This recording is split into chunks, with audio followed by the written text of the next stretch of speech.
காந்திஜியின் ஒத்துழையாமை இயக்கம் 1919ஆம் ஆண்டு நடந்த ஜாலியன் வாலாபாக் படுகொலை இந்தியர்களின் மனதில் பெரும் அதிர்ச்சியை ஏற்படுத்தியது. நூற்றுக்கணக்கான மக்கள் இந்த படுகொலையில் உயிரிழந்தனர்.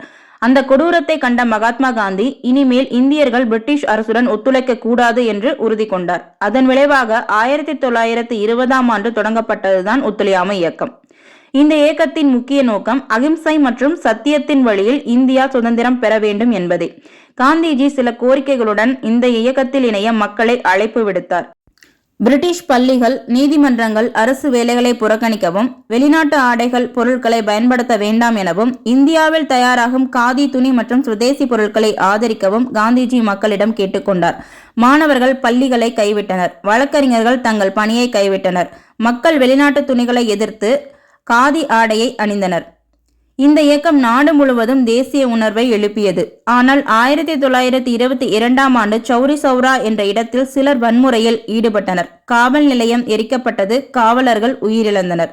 இந்த சம்பவத்தால் காந்திஜி மிகுந்த மன வருத்தம் அடைந்தார். அவர் உடனே இந்த இயக்கத்தை நிறுத்திவிட்டார்.